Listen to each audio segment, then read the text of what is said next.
relationships could and did result from love. In the same year, Trinidadian trumpet player Panky Elaine fell in love with Teresa Rigby. They met in a Liverpool nightclub where Panky often played. Teresa grew up in the racially mixed south of the city, where colour had little to do with the friendships that were made. I had mostly black friends, me. I used to like when the dads used to come home from, saying, like, you know, mostly Africans and all, like, my friends' fathers were Africans. And they used to fetch things home, like, and they used to get the bananas and all that off them, and they used to fetch them home and that. Yeah. But I never ever thought any difference against colour, you know. They married in 1952, but as a couple, faced new problems. We've been called names when we was younger, you know what I mean?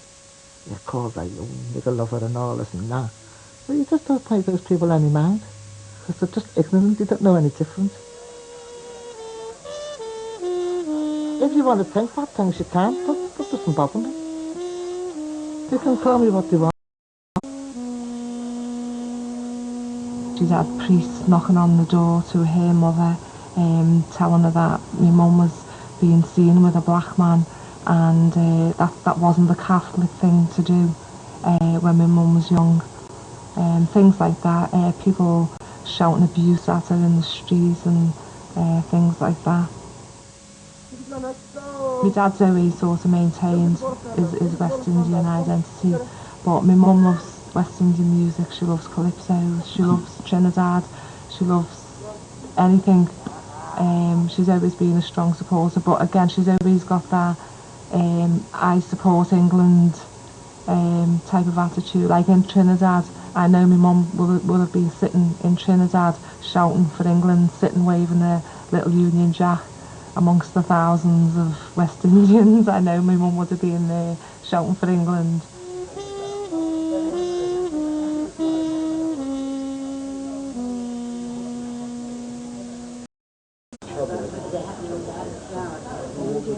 Bob and Hannah celebrate 50 years of marriage with their 5 children and grandchildren. The couple moved to Chesterfield in the early 60s. Being the only mixed-race family in the area, they developed a closeness fiercely nurtured by Hannah through the years. I never went in neighbouring and things like that. If that neighbours wanted us, they came to us. We didn't go to any neighbours. We were an independent unit, always on our own. I remember the morning that Jeremy, he was the last of the children to go to school, and I was standing crying outside the school gate. And this woman opened her door and she says, "Come on in, Duck, and have a cup of coffee." And I'll never forget that. A lot of white women, or a lot of white mothers, created this haven within the home, invested everything within those families, and I think took their pride back. But I think a lot of that pride was hugely damaged because of the way they'd been treated. I don't believe that had those women been welcomed by their families, they would have chosen to isolate themselves. I don't think that would have happened. I think the isolation was a defiant response to being rejected. By the end of the 50s, white women with black partners in urban areas embraced the culture of West Indian life. Their friends would usually be other white women in the same boat.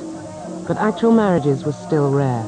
A survey of 1,000 parishes in 1963 found just 84 marriages across the races.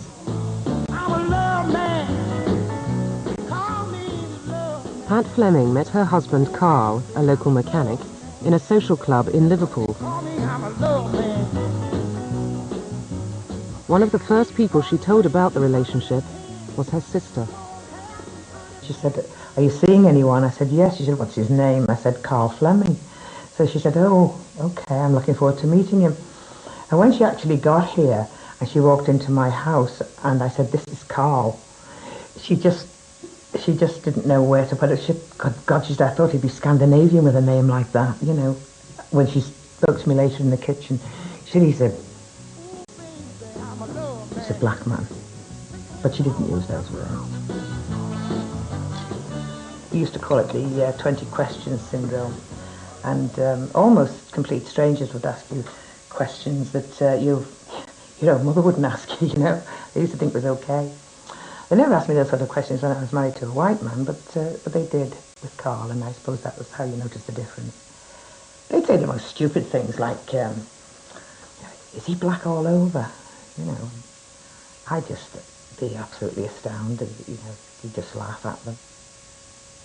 Pat already had children from a previous marriage. Her relationship with Carl was hardest on her eldest son, Kenny.